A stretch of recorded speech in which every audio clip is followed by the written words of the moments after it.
What's going on, guys? Alright, so we're picking up from the last video we made here yesterday. I was doing a little vlog. If you haven't seen it, check it out. Comment, let me know what you think about that video. And so, in keeping with the same video, we're doing the brake job for this car. This is a 2018 Toyota Camry. The reason why I have the scan tool right now, I'm hoping, I haven't updated my scan tool in a year now, but I'm hoping that I can unlock the brake caliper, because this is the electric hand emergency brake, so it has to be done this way. There's another way to do it manually using power and ground just to drive the motor, but we're going to try to see if the scan tool can do it. It's probably going to be easier for us. So we're going to automatically select the car, read the VIN,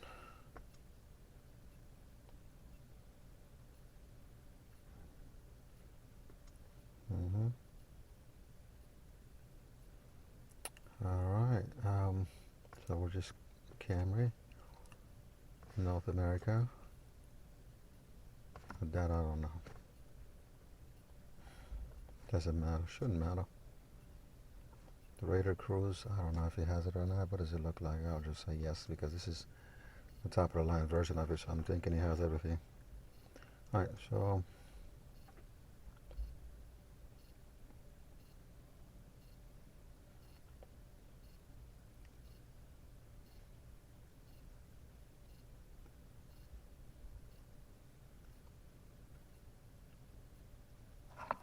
what have we got? 28,000 miles on the clock there.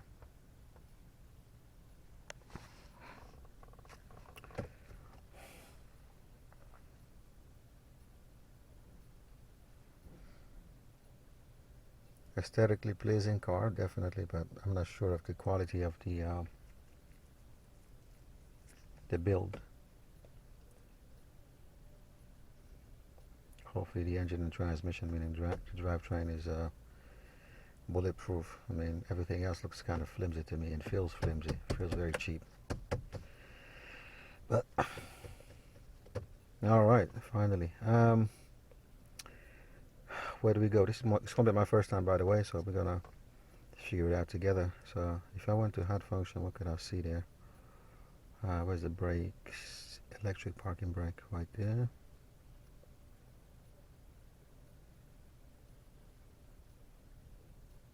Replace brake pad. Look at that. Operating guide. Please release the parking brake. How do you release it?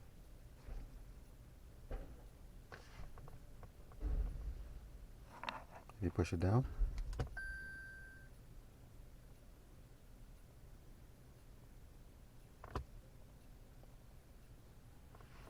Okay.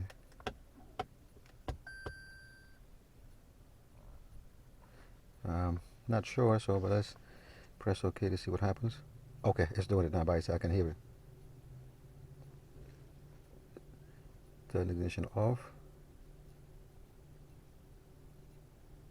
Replace the brake pad and finish installation. Turn ignition on, please. Okay. Turn the ignition off then. Let's go out there and see what we got. That's pretty much, wow, if that's what it was, it's pretty easy. All right. There's a lot of noise out there. Some people are doing some construction on the roof. So I'm trying to make this as quick as possible. Let me pause it, get my tools, and we'll take it from there. So I'm placing the jack under the control arm or trailing arm in the rear. I found out that it's a lot quicker and you don't have to raise the car as much, as you'll see. Takes just every little push for the wheels to be off the ground already, as you can tell, and I'm barely there, as you can tell. So that's why I use this method. Be safe, use jack stands and do what you need to do. Stay clear of the wheel well if you're not going to have a jack stand there. That's all I'm going to say.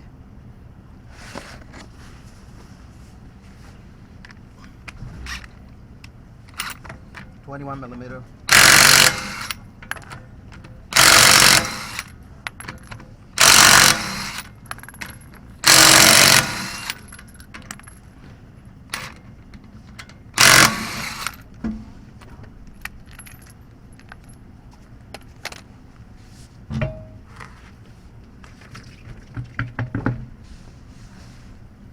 Okay, so the wheel is free. Get you a closer shot there. Look like this is going back. So what I'm gonna do, I'm gonna just do the conventional stuff there. We're gonna remove the one of the bolts at the bottom there. 14mm at the bottom. Might be Loctite on this car. Yes. So let's start.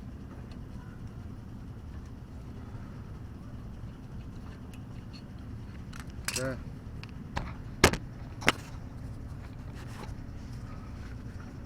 Alright, let me see. We're gonna have to release that connector. So just push or press and pull. I need two hands. It looks kind of hard. Yep, it is hard, as expected. There you go. It's a 2-pin connector. Like I said, push come to shove, just power and ground, and switch the polarity to go one way or the other. Simple as that. Get your power probe, whatever you need. You know, even probably a 9-volt battery will do. All right, this is kind of retracted. I'm not sure if I can push it by hand. And how to push this thing back. I'm doing it by hand. Okay, that's cool. All right.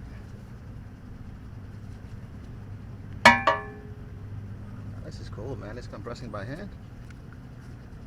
Make sure we release the air around the boot.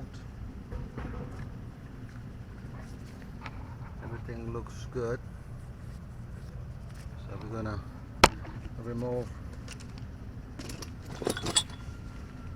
those brakes. That's the part number because it's not available in the store yet. If you're interested. Alright. Now let's remove those brakes.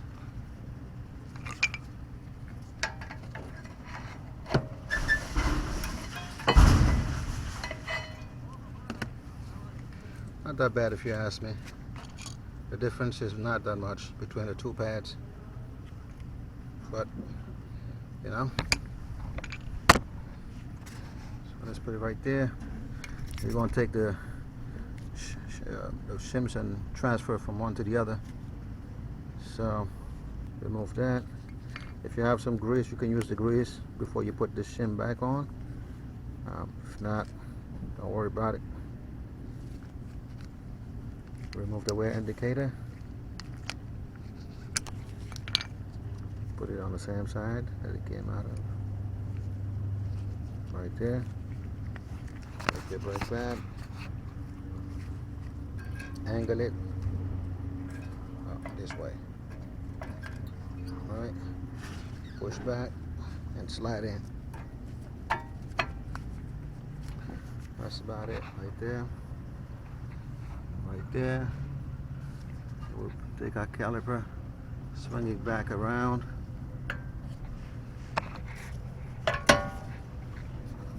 Sure. Get our bolt, put it back.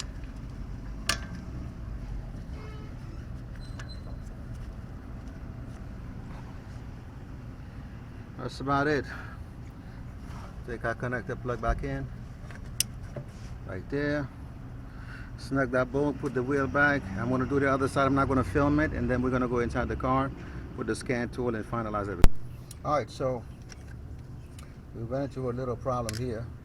This caliper on the other side would not retract all the way, even though the other side was pretty good. So what we're going to do is, I got my O-Tool, basically a power probe made by O-Tool. So we're going to use this, and we're going to actuate the motor. And hopefully you're in the shot right there. Okay, as I said, it's just 2 terminals. Okay, so if we actuate it one way, it's going to be one way. We're going one way, it's going to either go in and out. So we'll find out just now. So right there. So right now it looks like it's retracting because it ain't moving. Okay, but you hear it proper. So we're going to use now the brake tool if it'll fit, because it wouldn't fit before. Let's press some more. Actually,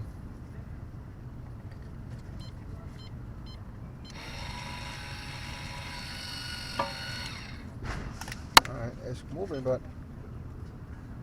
it's just very difficult to push. I'm not sure what's going on there.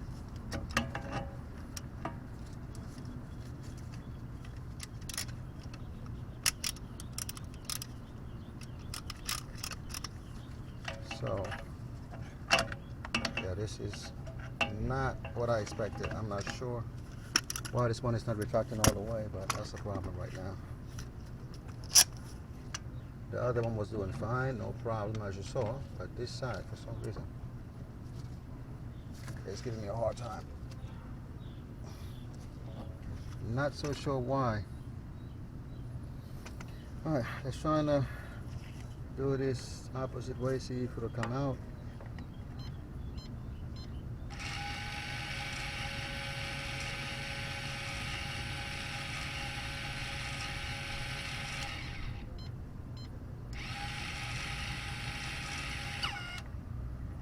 Okay, it just started to move just now.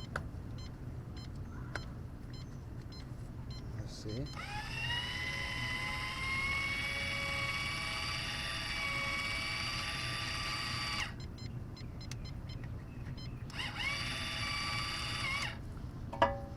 Alright, now it's moving. Okay, now it's going back. Alright. Wow. So it was kind of stuck.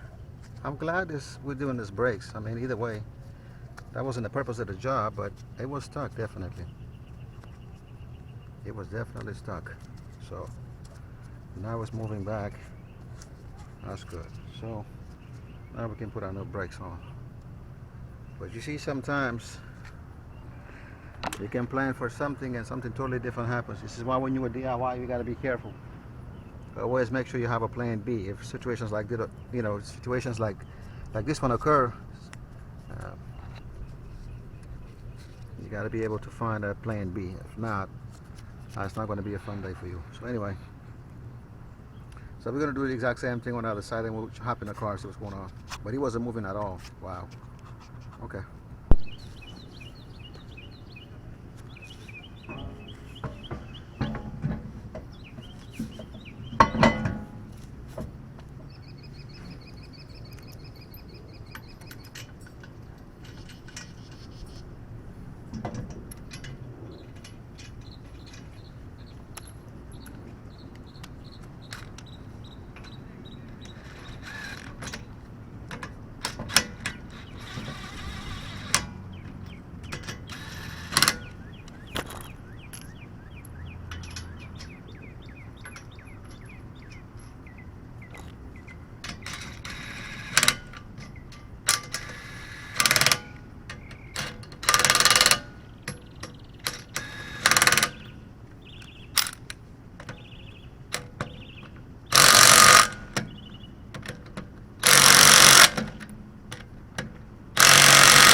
Alright, so we're back inside the car.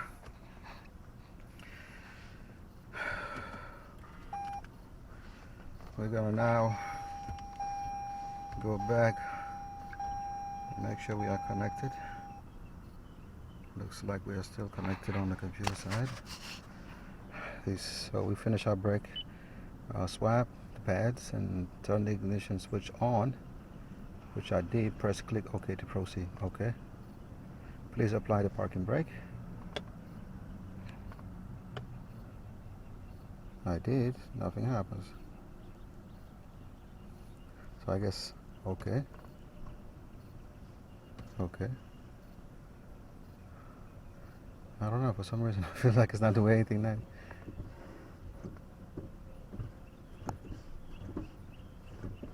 And let me try again. Parking brake. Nothing. Nothing.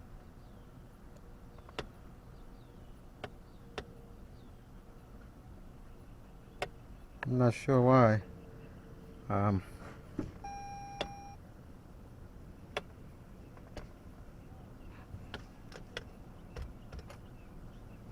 Well, let's escape and come back and see what happens. Let's go to diagnosis, control unit, ABS.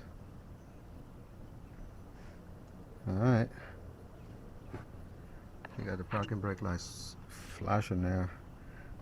Special function.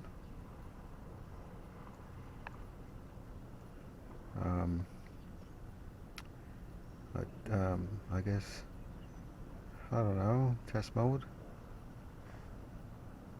No, I don't want to do that. Check mode.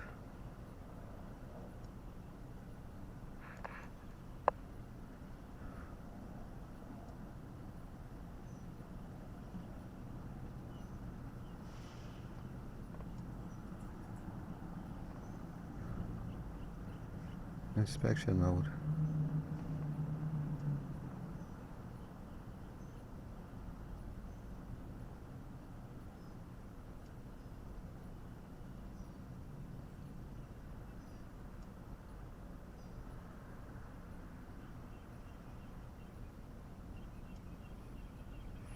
That's weird. Active test.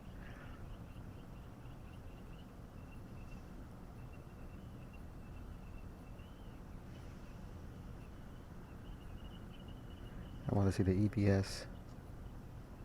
Nah, I'm sorry, Kevin over here. EPS, where are you?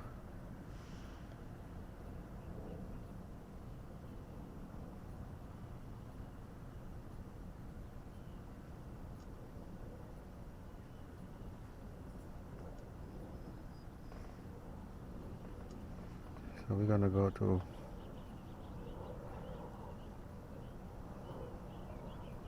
I don't need none of these things, so I'm just gonna whatever.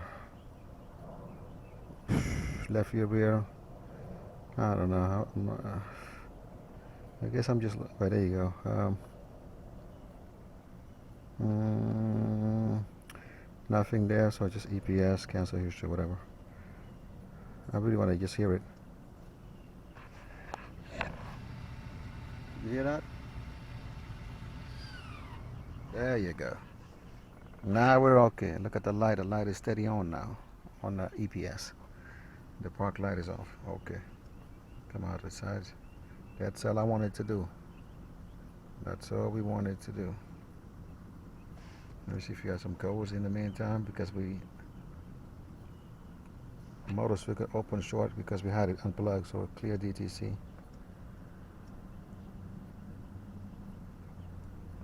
That's it. Trouble codes. No fault codes. Cool. Alright. So let's go ahead and start the car, see what's happening.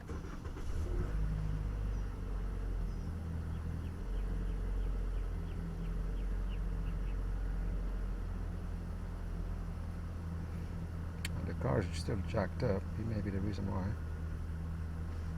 Let me bring the wheel down and see what's happening. Pause it. Okie doke. So here we go. Everything is back to normal. I just had to turn the car off and turn it back on. I guess it resets itself. We're just gonna take it for a spin, see what's going on. Meantime, I wanted to talk about this tool, this O-Tool BT260, which is basically an imitation of the Power Probe. I bought it on Amazon. I'm trying to see if I can find a link to it. Uh, Basic features, continuity, power and ground, those type of things. Nothing too complex. $57. I used to have the Power Probe 3, and I lost it when they burglarized my car. But I wasn't using it as much as I expect or anticipated when I bought it in the first place. So this time around, I think why spend $100 and something on something that I only use very occasionally. So I decided to get a cheaper one. But the difference is definitely noticeable. Uh, in terms of build, uh, just build quality. Um, this is a lot flimsier in my opinion, just a whole lot flimsier. Power probe is definitely beefier. Comes with a blow molded case. This one has just this little pouch here. Um, the cable is longer on this one, but not so much of I don't think it's very quality cable. So overall, if you're somebody who definitely uses Power Probe a lot, you do a lot of those testing using the Power Probe, I think you should stick to the Power Probe, in my opinion. I mean, if you're only doing it occasionally and you're DIYer, this would be a good tool to have. Just don't drop it. Like I said, if you feel it, you'll see what I'm saying. It looks pretty flimsy. So, and the screen has no type of protection. See, on the Power Probe, you have the edges are raised on the screen. So if it falls on its face, the screen is not going to be affected because it's not going to fall on the screen, right? But this one is just like that. So if it falls on the screen is gone. So definitely $57 compared to $120. You do the math, whatever works for you. But I use it, like I said, every blue moon. It comes in handy.